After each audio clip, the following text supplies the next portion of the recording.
नमस्कार, सलाम दोस्तों। मैं एस.बी. चावड़ा आज आपके सामने standard 10th Gujarati second language उसका जो चैप्टर नंबर 16 है प्राणनो मित्र, वो आपके सामने रखने का प्रयत्न कर रहा हूँ, जिसके लेखक है रविंद्रनाथ टैगोर।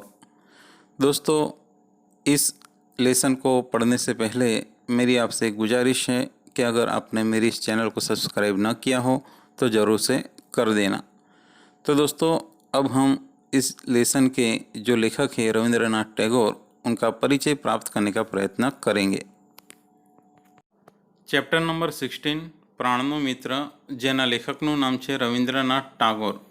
તેઓનો જન્મ તારીખ 7/5/1861માં અને અવસાન તારીખ 7/8/1941માં થયો હતો। રવિન્દ્રનાથ દેવેન્દ્રનાથ ટાગોરનો જન્મ કોલકાતામાં થયો હતો। તેમણે કાવ્ય, વાર્તા, નવલકથા, નાટક, ચરિત્રલેખો અને નિબંધો દ્વારા બંગાળી સાહિત્યમાં વિપુલ અને સમૃદ્ધ સર્જન કર્યું છે। પોસ્ટ માસ્તર, કાબુલીવાલા, દીદી, નષ્ટનીડ, શુદ્ધિત પાષાણ વગેરે તેમની ઉત્તમ વાર્તાઓ છે। ઘરે બાહિરે અને ગોરા તેમની વિશ્વવિખ્યાત નવલકથાઓ છે। માનસી, ચિત્રા, ચૈતાલી, બલાકા વગેરે તેમના ઉત્તમ કાવ્ય સંગ્રહો છે। એમનું સર્જન ગુજરાતીમાં તથા અન્ય ભારતીય ભાષાઓમાં અનુવાદ રૂપે સુલભ છે। ગીતાંજલિ કાવ્ય સંગ્રહ માટે તેમને વિશ્વવિખ્યાત નોબેલ પારિતોષિક પ્રાપ્ત થયું હતું। ગુજરાતી ભાષાના અધ્યાપક અને વિવેચક પ્રસાદ બ્રહ્મભટ્ટે બલાઈનો ગુજરાતીમાં અનુવાદ કર્યો છે। प्राणनो मित्र, जिसके लेखक है रविंद्रनाथ टागोर, इनका जन्म तारीख 7/5/1861 और अवसान तारीख 7/8/1941 माना जाता है। रविंद्रनाथ देवेंद्रनाथ टागोर, उनका जन्म कोलकाता में हुआ था। उन्होंने कहानियाँ, नवलकथा, नाटक, चरित्रलेख और निबंधों के द्वारा बंगाली साहित्य में बहुत ज़्यादा और कहते कि बहुत ज़्यादा तादाद पर उन्होंने अपनी रचनाएं लिखी हुई है। इसमें हम उनकी रचनाओं में देखें तो पोस्ट मास्टर, काबुलीवाला, दीदी, नष्टनेड, शुद्धित पाषाण, वो उनकी बहुत उत्तम कहानियाँ हैं। घरे बाहिरे और गोरा उनकी विश्वविख्यात नवलकथाएँ हैं।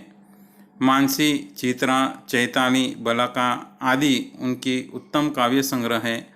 कहते हैं उनकी जो सर्जन है ये गुजराती के अंदर और अन्य भारतीय भाषाओं में ये अनुवाद के रूप में हमारे सामने यहाँ पर रखी गई है। कहते हैं कि गीतांजलि के लिए उन्हें विश्वविख्यात नोबेल पारितोषिक प्राप्त हुआ था। गुजराती भाषा के अध्यापक और विवेचक प्रसाद ब्रह्मभट्ट ने बलाई का गुजराती में अनुवाद किया हुआ है। ये जो लेसन है, इस लेसन के अंदर कहते कि पेड़ों के द्वारा प्रकृति के प्रति एक स्वजन जैसी गहरा लगाव है, वो महसूस करता हुआ एक जो बच्चा है बलाई, उसका जब ये वृक्ष यानी कि पेड़ जब कट जाता है तो उस समय जैसे कि वो अपने प्राण यानी खो देता है। इस प्रकार का हृदयंगम आलेखन रविंद्रनाथ टागोर जी ने इस कहानी के अंदर किया हुआ है। कहते हैं कि उन्होंने पेड़ों और पुष्पों के साथ ये जो बलाई का हृदय संबंध है उसको यहाँ हमारे सामने प्रस्तुत करने का प्रयत्न किया है। बिल्कुल छोटी सी लगने वाली ये जो विगत है, ये जो घटना है, वो कहानी के घड़तर में किस प्रकार अपना अहम जो रोल निभाता है, उस दृष्टि से ये जो कहानी है वो एक नोटपात्र कहानी है। बलाई शिमला से अपने इस प्रिय पेड़ की तस्वीर जब मंगाता है तब उसे पता चलता है कि वो केवल एक पेड़ नहीं है यानी एक पेड़ नहीं काटा है, काकी ने कहते कि अपने बलाई को भी खो दिया है। काकी के रोने की आवाज़ के साथ पूरी ये ख़त्म होती ये कहानी संबंधों की सूक्ष्मता ये बहुत गहरी रूप से हमारे सामने प्रस्तुत हुई है। गद्य स्वरूप में जैसे कि उर्मी काव्य हो, इस प्रकार टैगोर ने इस कहानी की जो मुआवजत की है, हमारे सामने रखने का जो प्रयत्न किया है, वो उत्तम है। दोस्तों, आपको मैं ये बता दूं कि ये जो हमारे रविंद्रनाथ टैगोर जो है, उन्होंने हमारा जो राष्ट्रगान लिखा है जन गण मन, उसके वो रचयिता हैं।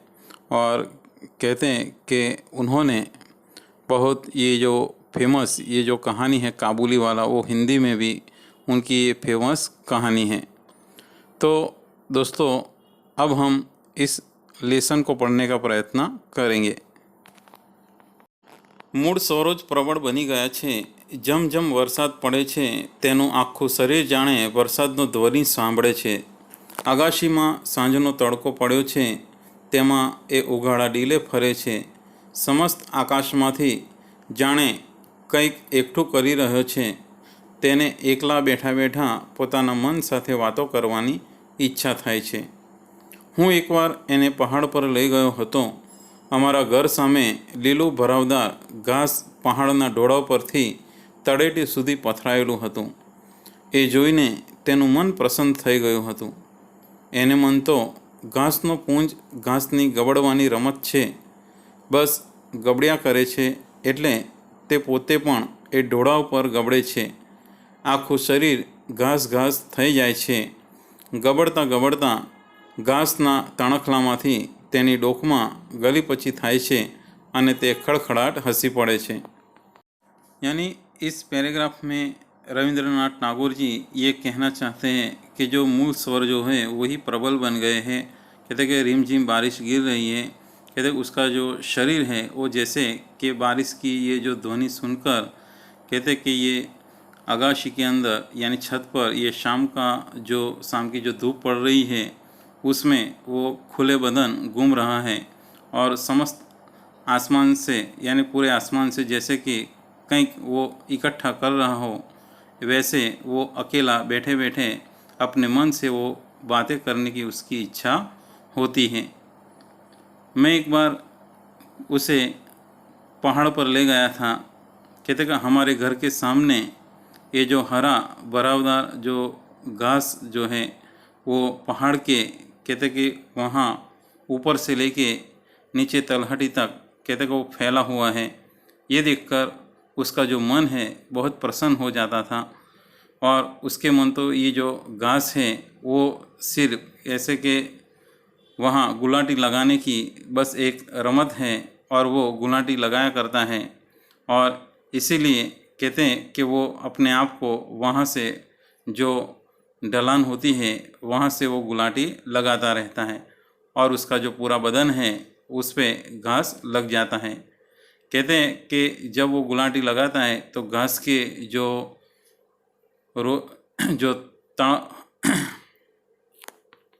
यानी वो जब कहते गुलाटी लगाता है तो उस समय घास जो है वो उसके जो डोक है उसमें जब वो छूती है तो उससे उसे एक प्रकार की गुदगुदी महसूस होती है और वो खिलखिलाट हंसने लगता है। કોઈ છોડનું ફૂલ તોડતું તો તેને ખૂબ લાગી આવતું, બીજા કોઈની પાસે તેની આ લાગણીનો કશો અર્થ નથી એ તો સમજતો હતો, એટલા માટે તે વ્યથા છુપાવવાનો પ્રયાસ કરતો। તેની ઉંમરના છોકરા ઝાડ પર પથરા ફેંકીને કાતરા પાડતા તે કશું બોલી શકતો નહીં, ત્યાંથી મોં ફેરવી ચાલ્યો જતો। यानी यहाँ पर खूब लागी आवतुं, एक रूढ़िप्रयोग लागी आवतुं यानी कि एने खूब दुख थतुं। मजूरो जे दिवसे घास कापवा आवता ए एनो सौथी वधु दुखनो दिवस बनतो, केम के घासनी भीतर फरी फरीने तेणे जोयुं हतुं कि नानकड़ी लताओ जांबली पीड़ी के छे जांबली पीड़ा अनामी फूलों पक्षीओए खाधेली લીંબોડિયાના થળિયા પડીને ક્યાંક ઉગી નીકળ્યા છે, કેવા સુંદર છે એના પણ આ બધું જ નિષ્ઠુર દાતરડા વડે કપાઈ જશે, તેમની ફરિયાદ સાંભળનાર કોઈ નથી। કોઈ કોઈ દિવસ તે તેની કાકીના ખોળામાં આવીને બેસતો અને તેને ગળે વળગીને પડી અને કહેતો કે પેલા મજૂરોને કહો ને મારા વૃક્ષો ન કાપે। કાકી કહેતી કે ભલાઈ તું કેવી ગાંડા જેવી વાત કરે છે, આ બધું તો જંગલ છે, એ સાફ કર્યા વિના ચાલશે કેવી રીતે? બલાઈ ઘણા દિવસોથી સમજી ગયો હતો કે કેટલાક દુઃખ એવા હતા જે સંપૂર્ણપણે તેણે એકલાએ જ સહેવાના હતા। તેની ચારે બાજુ માણસો પર તેની કોઈ અસર થતી ન હતી. એક દિવસ સવારે હું ધ્યાનપૂર્વક સમાચાર પત્ર વાંચતો હતો. એવામાં બલાઈ મને બગીચામાં ખેંચી ગયો. એક જગ્યાએ એક છોડ દેખાડી મને તેણે પૂછ્યું કે કાકા, આ કયું વૃક્ષ છે? મેં જોયું તો એક સીમડાના વૃક્ષનો અંકુર બગીચાના રસ્તાની વચમાં જ ફૂટી નીકળ્યો હતો. હાય, બલાઈએ મને બોલાવી જવામાં ભૂલ કરી હતી.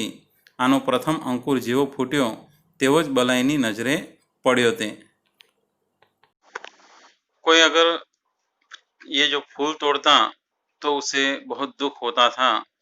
दूसरों के पास उसकी इस जो लागनी है, इसका जो दर्द है, वो कोई समझता नहीं था और इसीलिए वो अपनी इस व्यथा को छुपाने का प्रयास करता था. उसकी उम्र के जो बच्चे थे वो पेड़ों पर पत्थर फेंककर जब वो पेड़ों से फल तोड़ते तो वो कुछ भी बोल नहीं पाता था और वहां से अपना मुंह फेर कर चला जाता था. जिस दिन मजदूर लोग घास काटने के लिए आते थे वो दिन उसका सबसे दुखी दिन हो जाता था, दुखी दिन बन जाता था. क्योंकि घास के अंदर उसने जो देखा था कि उसके अंदर छोटी छोटी जो लताएं हैं, जो पीले और दूसरे जिसके नाम भी वो नहीं जानता, ऐसे फूल पंछियों ने खाई हुई ये जो नीम की जो फलियां होती है, उसकी जो बीज है वो वहाँ गिरकर वहाँ से यानी कि जमीन में से वो अंकुर फूट निकले थे.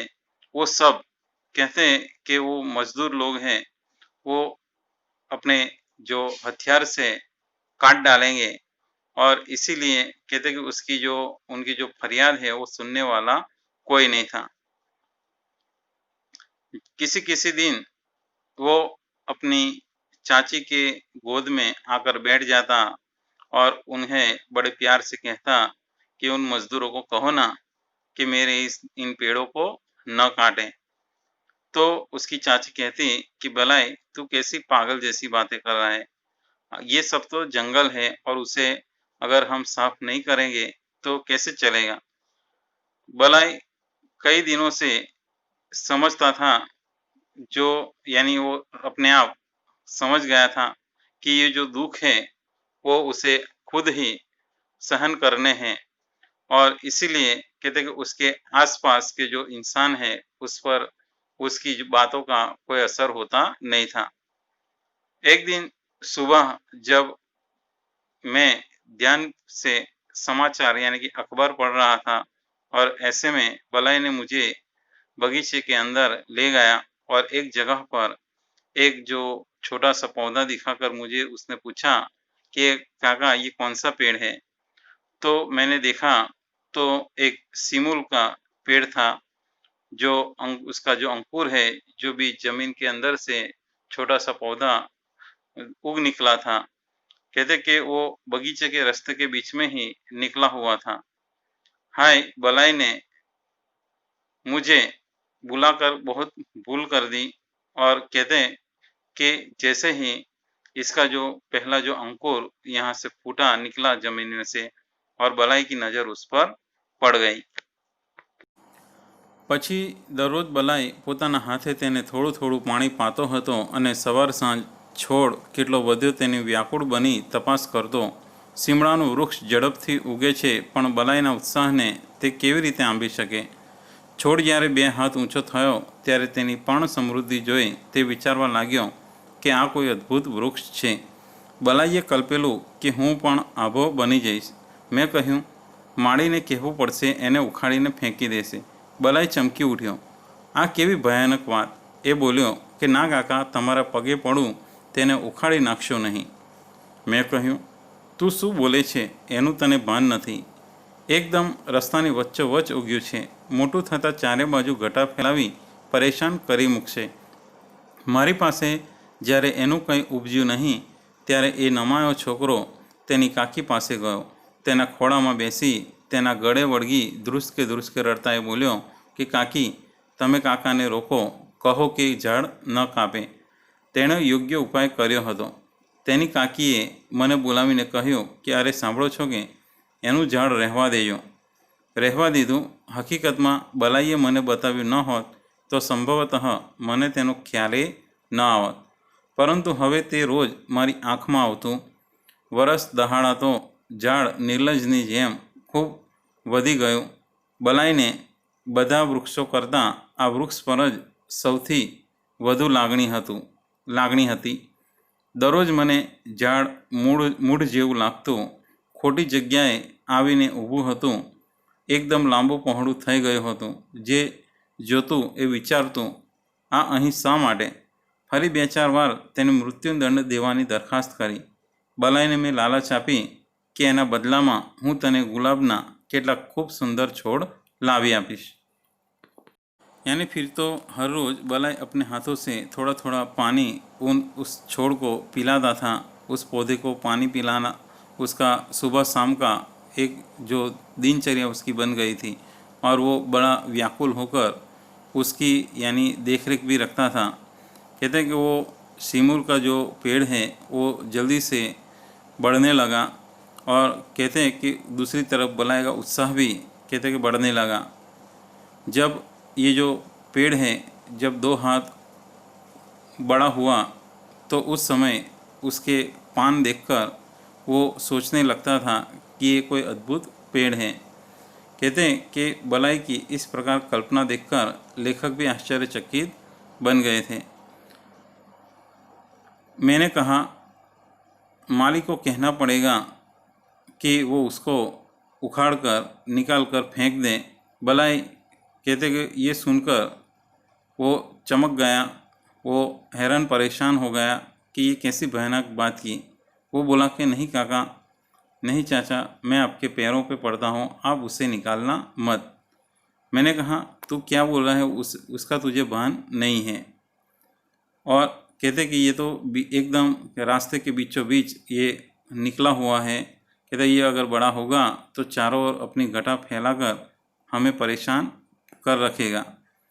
मेरे पास जब उसका कुछ चला नहीं तो वो बिना माँ का बच्चा अपनी काकी के पास गया और उसकी गोद में बैठकर उसके गले लगकर ज़ोर ज़ोर से रोने लगा। तो उसकी काकी ने मुझे यानी उसने अपनी काकी को कहा कि भाई काका को कहो कि वो पेड़ न काटें। कहते उसका ये जो उपाय था वो बहुत सही था। उसकी चाची ने मुझे बुलाकर कहा कि अरे सुनते हो, उसका पेड़ मत काटना, रहने दो। और कहते कि मैंने उसे रहने दिया। हकीकत में अगर बलाई ने मुझे वो दिखाया ना होता तो मेरा ध्यान उधर बिल्कुल नहीं जाता। अब वो जो पेड़ है वो हर दिन मेरी आँखों में आता है, मुझे चुभ रहा है। वो पेड़ जो है नीलज की तरह बड़ा होता जा रहा है। बलाई ने को सब पेड़ों से ज़्यादा इस पेड़ को ही ज़्यादा उसको लगाव था। हर रोज़ ये जो पेड़ है मेरी आँखों में खटकने लगता था और वो एक गलत जगह पर आकर वो पेड़ उग निकला था। और कहते कि धीरे धीरे वो बहुत लंबा और चौड़ा होने लगा। और कहते कि जो भी उसे देखता वो सोचता कि ये पेड़ इस रास्ते में कैसे। फिर मुझे 2-4 बार उसे काटने की ये इच्छा हुई। मैंने ये दरख्वास्त बलाई के सामने रखी। मैंने उसे लालच भी दिया कि भाई मैं उसके बदले में तुझे जो गुलाब है उसके सुंदर छोड़ लाकर तुझे दूंगा। मैं एम पण कहूँ तने जो सीमड़ाનું વૃક્ષ જ પસંદ હોય તો એનો એક રોપો લાવી હું વડ પાસે રોપાવું, સુંદર લાગશે। પરંતુ કાપવાનું નામ દેતા તે ફફડી ઉઠતો અને તેની કાકી કહેતી કે રહેવા દો ને, એવું શું ખરાબ લાગે છે। મારી ભાભીનું અવસાન થયું ત્યારે આ છોકરો ધાવણો હતો। ધારું છું કે એ શોક ભૂલવા મોટા ભાઈ એન્જિનિયરિંગના અભ્યાસ અર્થે વિલાયત ગયા। છોકરો અમારા નિસંતાન ઘરમાં કાકીના ખોળામાં ઉછરીને મોટો થયો। 10 વર્ષ પછી મોટા ભાઈ પાછા આવ્યા ત્યારે બલાઈને વિલાયતી ઢબે શિક્ષણ આપવા પહેલાં તો સિમલા લઈ ગયા, તે પછી વિલાયત લઈ જવાની વાત હતી। રડતો રડતો બલાઈ કાકીનો ખોળો છોડી ચાલ્યો ગયો। અમારું ઘર ખાલી થઈ ગયું। તે પછી 2 વર્ષ વીતી ગયા। આ દરમિયાન બલાઈની કાકી એકાંતમાં આંસુ સારતી અને બલાઈના સૂવાના ખાલી ઓરડામાં જઈને તેના તૂટેલા જૂતા, તેનો ફાટેલો રબરનો દડો અને જાનવરોની વાર્તાઓવાળી સચિત્ર ચોપડી રમાડ્યા કરતી. અને હવે તો આ બધા જ રમકડા છોડીને ગયેલો બલાઈ ખૂબ મોટો થઈ ગયો હશે એ વિચારો બેઠા બેઠા કરતી. એક દિવસ મેં જોયું તો પેલું સીમડાનું ઝાડ ખૂબ મોટું થઈ ગયું હતું. એટલું મોટું કે તેને હવે આશરે આવી શકાય નહીં. એક દિવસ મેં તે કપાવી નાખ્યું. એવામાં શિમલાથી બલાઈએ તેની કાકીને એક પત્ર લખ્યો, કાકી, મારા પેલા શિમડાના વૃક્ષનો એક ફોટોગ્રાફ મને મોકલી આપજો. વિલાયતા પૂર્વે બલાઈ એકવાર મને મળવા આવશે એવી વાત થઈ હતી, પણ તે આવવાનો ન હતો. તેથી બલાઈ પોતાના મિત્રનો ફોટો સાથે લઈ જવા ઈચ્છતો હતો. તેની કાકીએ મને બોલાવી કહ્યું કે એ કંઈ સાંભળો છો? કોઈ ફોટોગ્રાફરને બોલાવી લાવો.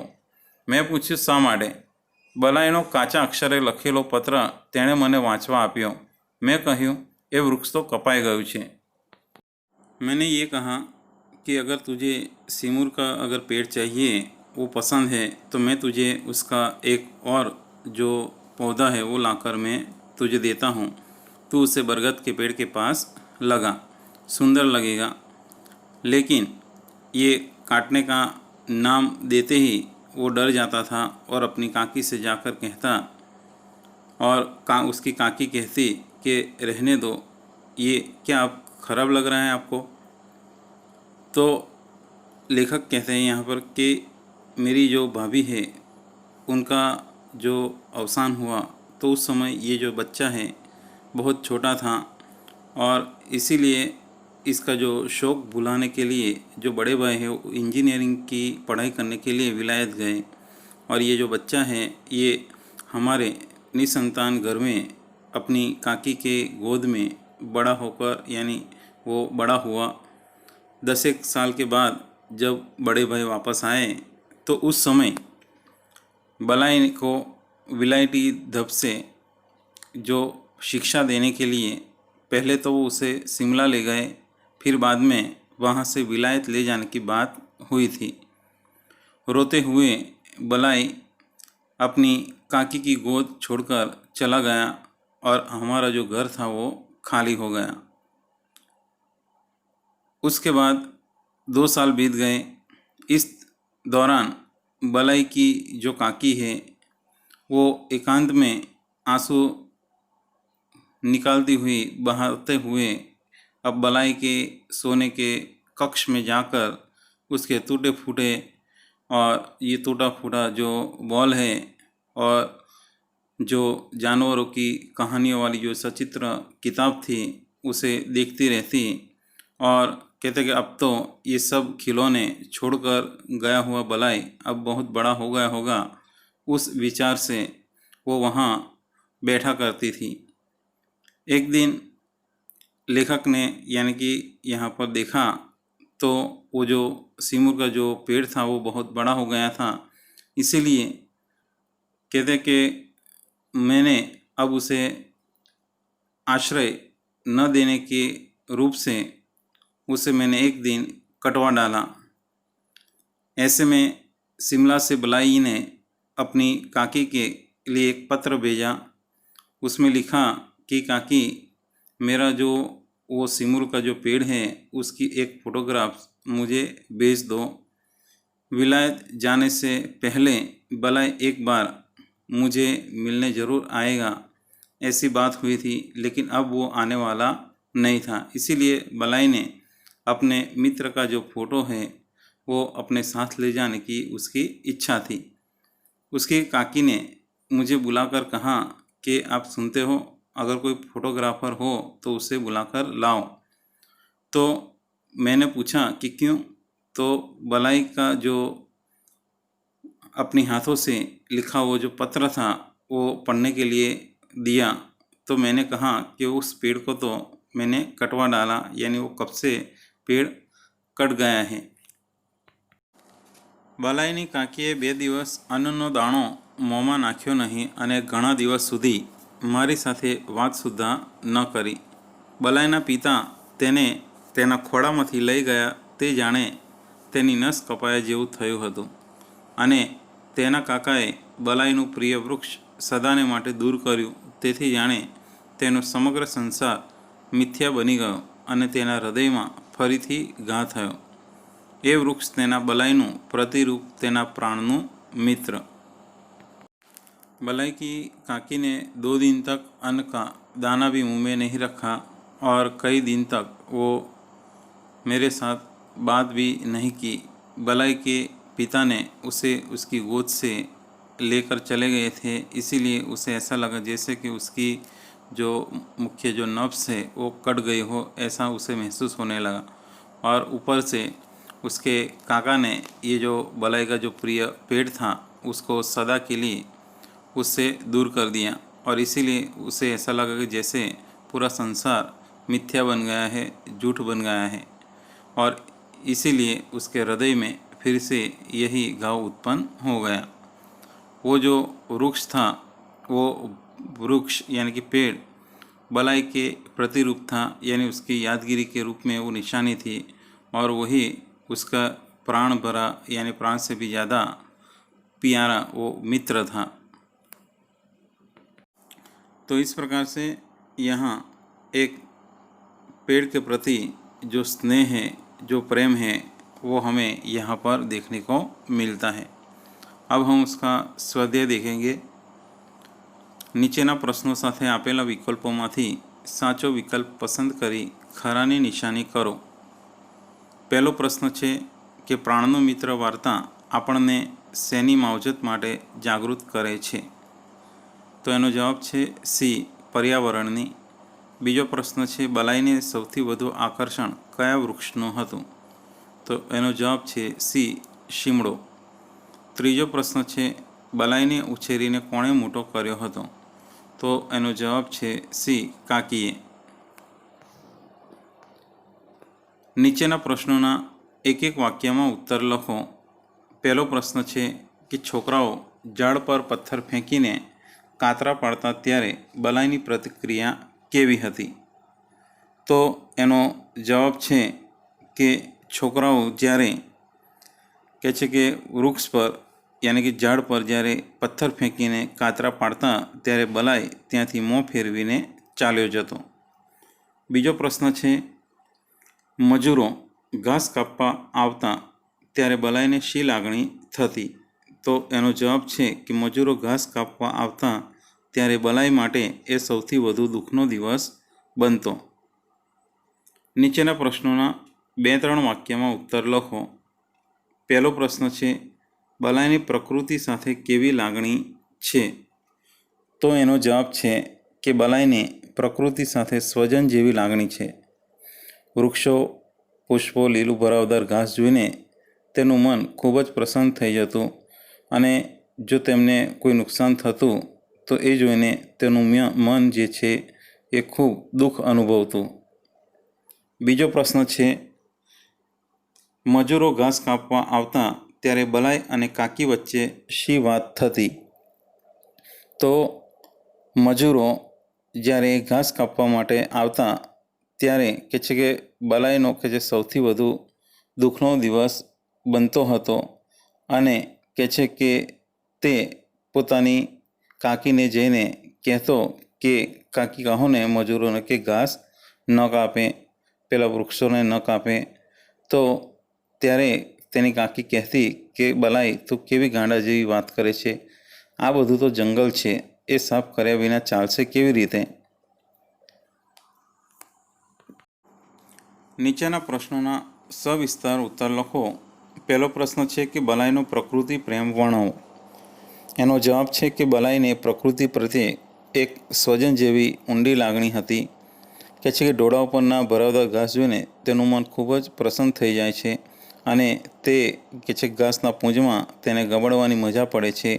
જો કોઈ છોડનું ફૂલ તોડે કે ઝાડ પર પથ્થર ફેંકે કે મજૂરો ઘાસ કાપે તો એ જોઈને કહે છે કે એ કશું કહી શકતો નહીં, પરંતુ પોતે દુઃખી થતો.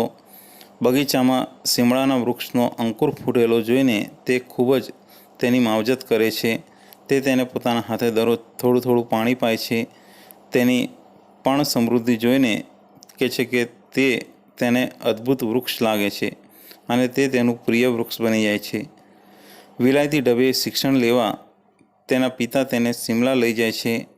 2 વર્ષ પછી તે તેની કાકીને તેના પ્રિય શિમળાના વૃક્ષનો એક ફોટોગ્રાફ મોકલી આપવા માટે પત્ર પણ લખે છે. તે પોતાના મિત્ર એટલે કે આ શિમળાનો ફોટો પોતાની સાથે વિલાયત લઈ જવા ઈચ્છે છે. તો આમ અહીંયા બલાઈનો પ્રકૃતિ પ્રેમ આ ઘટનામાં જોવા મળે છે. બીજો પ્રશ્ન છે, બલાઈ કયું વૃક્ષ ન કાપવાની વિનંતી કરે છે, શા માટે? તો બગીચાના રસ્તાની વચમાં જ એક શિમળાનું વૃક્ષ કહે છે કે એનું અંકુર ફૂટી નીકળ્યો હોય છે અને તે બલાઈની નજરમાં પડે છે. બલાઈ દરરોજ તેની માવજત કરે છે, તેને પાણી પાય છે. સવાર સાંજ તે છોડ કેટલો વધ્યો તેની તપાસ કરતો. છોડ જ્યારે 2 હાથ ઊંચો થયો ત્યારે કહે છે કે તેની પણ સમૃદ્ધિ જોઈને તે તેને એક અદ્ભુત વૃક્ષ માનવા લાગે છે. શિમળાનું વૃક્ષ રસ્તાની વચ્ચે હોવાથી તેને કાપી નાખવાનું તેના કાકાએ વિચાર્યું, પરંતુ તે બલાઈનું પ્રિય વૃક્ષ હોવાથી તે વૃક્ષ ન કાપવાની બલાઈએ વિનંતી કરી. છેવટે તે ઝાડ રહેવા દીધું. तो दोस्तों, आपको मेरा ये वीडियो ज़रूर पसंद आया होगा. दोस्तों, मेरी आपसे एक रिक्वेस्ट है कि अगर मेरे इस चैनल को अभी भी सब्सक्राइब न किया हो तो ज़रूर से कर देना. तो दोस्तों, मैं अगला वीडियो ज़रूर आपके सामने लेकर उपस्थित होऊंगा. तब तक के लिए धन्यवाद, आभार, थैंक्स.